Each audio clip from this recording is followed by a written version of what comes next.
Good morning all of you. आप सभी का सुपर तेज की क्लास में पुनः स्वागत है। आज के इस वीडियो में हम उड का घोषणा पत्र के विषय में चर्चा करेंगे। उड का घोषणा पत्र क्या था, उसकी प्रमुख सिफारिशें कौन कौन सी थीं। तो 1854 में उड का घोषणा पत्र प्रकाशित हुआ, जिसके अंतर्गत हमें निम्नलिखित दो बिंदुओं पर चर्चा करनी है। नंबर 1 कि उड का घोषणा पत्र क्या है, और नंबर 2 इस आदेश पत्र के प्रमुख सुझाव और सिफारिशें क्या थी, क्योंकि परीक्षा में इससे संबंधित केवल दो ही प्रश्न किया जाएगा कि उड का घोषणा पत्र क्या था और उस आदेश पत्र के प्रमुख सुझाव क्या थे।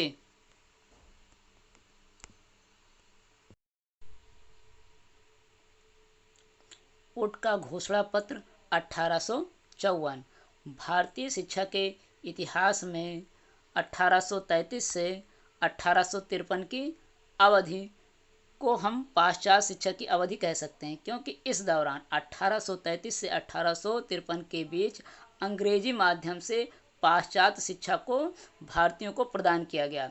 लॉर्ड विलियम बेंटिंक की 1835 की विज्ञप्ति ने अंग्रेजी के माध्यम से पाश्चात्य शिक्षा देने को सरकार की शिक्षा नीति बनाया, और इसी शिक्षा नीति के कारण भारत में अंग्रेजी शिक्षा के लिए अनेक स्कूलों और कॉलेजों की स्थापना की गई।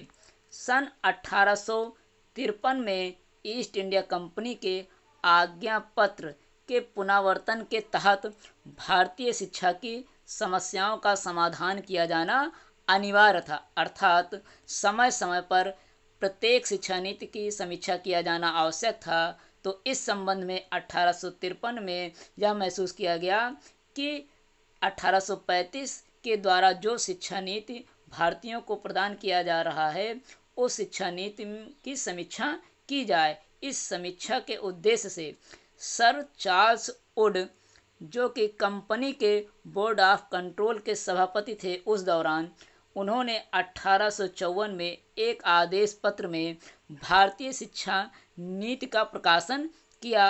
अतः आदेश पत्र को उन्हीं के नाम पर उड का आदेश पत्र कहा जाता है। उड के आदेश पत्र के प्रमुख सुझाव और सिफारिशें निम्नलिखित हैं, जिसे उन्होंने प्राथमिक शिक्षा के संदर्भ में दिया। उड का घोषणा पत्र वास्तव में एक विस्तृत लेख है। उड का घोषणा पत्र 100 अनुच्छेदों का एक लंबा लेख पत्र है, जिसमें भारतीय शिक्षा के सभी पत्रों पर विचार किया गया है और उसके संबंध में विस्तृत तथा महत्वपूर्ण सिफारिशें की गई हैं। इसके अंतर्गत प्रशिक्षु शिक्षक को निम्न दो बिंदुओं पर ध्यान देना आवश्यक है। प्रथम बिंदु है कि वुड का घोषणा पत्र क्या था, और दूसरा बिंदु है कि इस घोषणा पत्र के प्रमुख सुझाव अथवा सिफारिशें क्या थी। इस प्रकरण के अंतर्गत प्रशिक्षु शिक्षक से केवल दो प्रश्न किए जा सकते हैं। प्रथम प्रश्न बनता है वुड का घोषणा पत्र क्या था, और दूसरा प्रश्न जो बनेगा वह है वुड के आदेश पत्र के सुझाव अथवा सिफारिशें क्या थीं। उड के घोषणा पत्र की जो प्रमुख सिफारिशें थीं, उनमें नंबर 1, इस आदेश पत्र में यह स्वीकार किया गया कि भारत में शिक्षा प्रचार प्रसार करने का उत्तरदायित्व ईस्ट इंडिया कंपनी का है, अर्थात इसके अंतर्गत भारत में शिक्षा प्रसार करने का या शिक्षा प्रदान करने का उत्तरदायित्व कंपनी का है। दूसरा, इसी आदेश पत्र में भारतीयों की शिक्षा के 4 उद्देश्य भी निर्धारित किए गए। इसके अंतर्गत प्रथम उद्देश्य भारतीयों में शिक्षा का प्रचार प्रसार करके उनकी मानसिक और चारित्रिक उन्नति करना था। दूसरा, भारतीयों को पाश्चात्य ज्ञान से अवगत कराकर उनकी भौतिक समृद्धि करना था, अर्थात विदेशी शिक्षा के माध्यम से पाश्चात्य ज्ञान, विज्ञान, शिक्षा और टेक्नोलॉजी से उनका परिचय कराना था। तीसरा, भारतीयों को राजपद के लिए सुयोग्य व्यक्ति बनाना था, अर्थात राजपद का मतलब सरकारी पदों के लिए भारतीयों को प्रशिक्षित करना था, उसके योग्य बनाना था। भारतीयों को अपने देश को समृद्धशाली बनाने में सहायता देना था। इस शिक्षा का जो चौथा प्रमुख उद्देश्य था कि भारतीयों को अपने देश को समृद्धशाली बनाने में सहायता देना, अर्थात पाश्चात्य शिक्षा के माध्यम से यदि वो शिक्षित होते हैं तो वो भारतीय अपने देश को समृद्धशाली बनाने में कुशल होंगे, योग्य होंगे और सफल बनेंगे, अपने देश को समृद्धशाली बनाने में सहायता प्रदान कर सकेंगे। इस आदेश पत्र की जो तीसरे प्रमुख सुझाव थे, इसके अंतर्गत देसी और अंग्रेजी और देसी भाषाओं दोनों को शिक्षा का माध्यम निश्चित किया गया, जो कि एक महत्वपूर्ण बिंदु या सुझाव कहा जा सकता है। इससे पहले 1835 में लॉर्ड विलियम बेंटिंक ने केवल और केवल पाश्चात्य शिक्षा का माध्यम अंग्रेजी को बनाया था। उसके उपरांत वुड ने ही यह महसूस किया कि अंग्रेजी माध्यम के साथ ही साथ देसी भाषाओं को भी भारत की शिक्षा का माध्यम बनाया जाना चाहिए। चौथा सुझाव, आदेश पत्र में भारतीयों को उच्च शिक्षा प्रदान करने के उद्देश्य से मद्रास, बम्बई, कलकत्ता में विश्वविद्यालय स्थापित करने की आज्ञा दी गई। इसी घोषणा पत्र में उच्च शिक्षा की बात को स्वीकार किया गया कि भारतीयों के लिए न केवल प्राथमिक शिक्षा बल्कि भारतीयों के लिए उच्च शिक्षा प्रदान करने के उद्देश्य से मद्रास, बम्बई और कलकत्ता में विश्वविद्यालय की स्थापना की जानी चाहिए। आदेश पत्र में यह भी निर्णय लिया गया कि संपूर्ण भारत में क्रमबद्ध शिक्षा संस्थाओं की योजना को क्रियान्वित किया जाए, अर्थात भारतीय जो शिक्षा प्रणाली है उसको क्रमबद्धता प्रदान किया जाना चाहिए। इस उद्देश्य ने चार्ल्स वुड ने इसकी एक संरचना प्रस्तुत की, जो इस संरचना में सबसे निचले स्तर पर मिडिल स्कूल, उसके बाद हाई स्कूल, कॉलेज और अंतिम तथा उच्च पद पर विश्वविद्यालय को ऊंचे स्थान पर रखा, अर्थात जो शिक्षा की जो सबसे छोटी इकाई माना उसे मिडिल स्कूल और जो शिक्षा की जो सबसे बड़ी इकाई थी वो विश्वविद्यालय को उन्होंने अपनाया। आदेश पत्र में जनसाधारण की शिक्षा की भी सिफारिश की गई। वुड के आदेश पत्र का प्रमुख सुझाव यह था कि जनसाधारण की शिक्षा पर भी कुछ सरकार के द्वारा धनराशि व्यय की जानी चाहिए। इस हेतु प्रत्येक जिले में स्कूलों की स्थापना करें, देसी विद्यालयों का सुधार करें, मेधावी और निर्धन छात्रों के लिए छात्रवृत्ति दे, जिससे निम्नतम स्तर से उच्चतम स्तर तक शिक्षा प्रदान करने में उन्हें सुविधा मिल सके।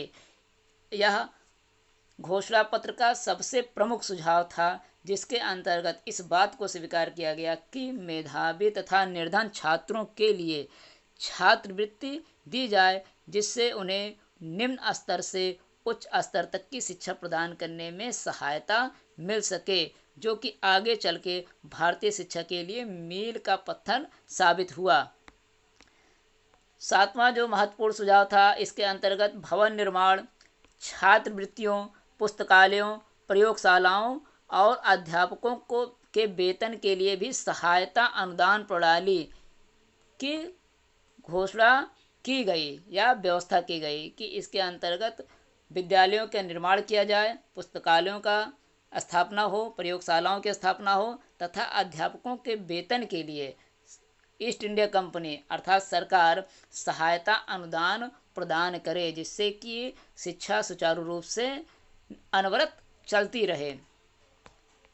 आदेश पत्र में अध्यापकों के प्रशिक्षण के लिए विभिन्न प्रकार के प्रशिक्षण संस्थाओं की स्थापना पर भी बल दिया गया।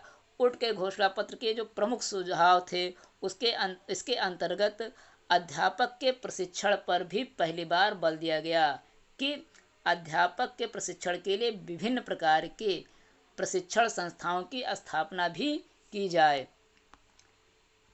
व्यावसायिक शिक्षा पर जोर देते हुए आदेश पत्र में यह कहा गया कि भारत में ऐसे स्कूल और कॉलेजों की स्थापना की जाए जिनसे छात्रों को विभिन्न व्यवसायों की शिक्षा मिल सके। इसके पूर्व जितने भी सिफारिशें, जितने भी आयोगों का गठन हुआ, उनमें व्यावसायिक शिक्षा को कोई महत्व नहीं दिया गया।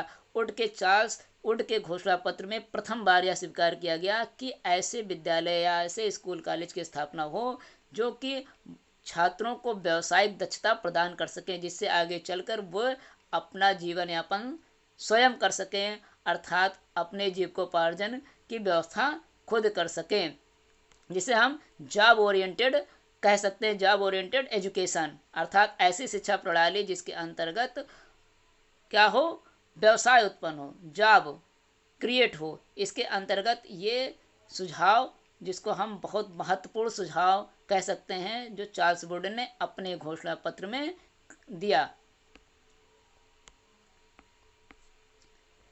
इसी घोषणा पत्र के अंतर्गत स्त्री शिक्षा एवं मुस्लिम शिक्षा को बढ़ावा देने के लिए सहायता अनुदान प्रणाली की भी व्यवस्था करने को कहा गया। अर्थात चार्ल्स बूर्डन ने अपने घोषणा पत्र में स्त्री शिक्षा के साथ ही साथ मुस्लिम शिक्षा को बढ़ावा देने के लिए सहायता अनुदान प्रणाली की व्यवस्था करने का सुझाव दिया। आदेश पत्र में यह सिफारिश की गई कि प्राच्य साहित्य अर्थात जो भारतीय साहित्य है और देसी भाषाओं को प्रोत्साहित किया जाए। इसके अतिरिक्त पाश्चात्य ज्ञान विज्ञान साहित्य की पुस्तकों का भारतीय भाषाओं में अनुवाद कराया जाए, जिससे कि भारतीय भाषाओं के अंतर्गत भारतीय छात्र या भारतीय लोग विदेशी ज्ञान विज्ञान, पाश्चात्य ज्ञान विज्ञान और साहित्य से आसानी से परिचय प्राप्त कर सके, उनका अध्ययन आसानी से कर सकें। आदेश पत्र ने इस बात पर भी बल दिया कि अंग्रेजी शिक्षा प्राप्त व्यक्तियों को सरकारी नौकरियों में प्राथमिकता दी जाए। इसी आदेश पत्र में यह स्वीकार किया गया कि ऐसे भारतीय जिन्होंने अंग्रेजी शिक्षा प्राप्त कर लिया है, उन्हें सरकारी नौकरियों प्रदान की जानी चाहिए। आदेश पत्र के अंतर्गत चार्ल्स बूर्डन ने जिन महत्वपूर्ण सुझावों को दिया, उसके द्वारा भारतीय शिक्षा में एक क्रांतिकारी परिवर्तन आ गया। उपरोक्त विवेचन के आधार पर हम यह कह सकते हैं कि आदेश पत्र ने न केवल भारत में शिक्षा व्यवस्था को एक नूतन आयाम देने की संकल्पना की, बल्कि उनके सुझावों के फलस्वरूप भारत में प्राथमिक शिक्षा पर अधिक व्यय करके जनसाधारण की शिक्षा पर अधिक जोर दिया गया। मद्रास, बम्बई और कलकत्ता में विश्वविद्यालयों की स्थापना भी इसी घोषणा पत्र की महत्वपूर्ण सिफारिशों के अंतर्गत आता है। संपूर्ण देश में क्रमबद्ध शिक्षा संस्थाओं की योजना को कार्यान्वित करना भी इसी शिक्षा या इसी घोषणा पत्र के द्वारा इसका सूत्रपात किया गया। लोक निर्माण विभागों का निर्माण, लोक शिक्षा विभागों का निर्माण हुआ और छात्रवृत्तियां देने की परंपरा इसी घोषणा पत्र अथवा इसी सुझाव के आधार पर किया गया। इस प्रकार हम देखते हैं कि चार्ल्स बूर्डन के घोषणा पत्र में भारतीय शिक्षा के लिए महत्वपूर्ण सुझाव और सिफारिशें दी गईं, जो कि आगे चलकर के भारतीय शिक्षा के लिए मील का पत्थर साबित हुए। और चार्ल्स बूर्डन ने इन घोषणा पत्र में सर्वसाधारण की शिक्षा पर, देसी भाषा की शिक्षा पर, लोक निर्माण शिक्षा पर, व्यावसायिक शिक्षा पर, स्त्री शिक्षा पर और मुस्लिम शिक्षा पर समग्र रूप से बल दिया, जो कि भारतीय शिक्षा के इतिहास में हम एक क्रांतिकारी परिवर्तन कह सकते हैं, जिसने कि भारतीय शिक्षा में एक क्रांतिकारी परिवर्तन ले आया। आगे के वीडियो में हम इसके आगे के वीडियो में चर्चा करेंगे हंटर कमीशन का। हंटर आयोग ने शिक्षा के संबंध में अपने कौन कौन से सुझाव प्रस्तुत किए, उनके द्वारा शिक्षा में कौन कौन से नए नए आयाम स्थापित हुए, इन सब के संबंध में अगले वीडियो में हम अध्ययन करेंगे, चर्चा करेंगे। Thank you so much all of you.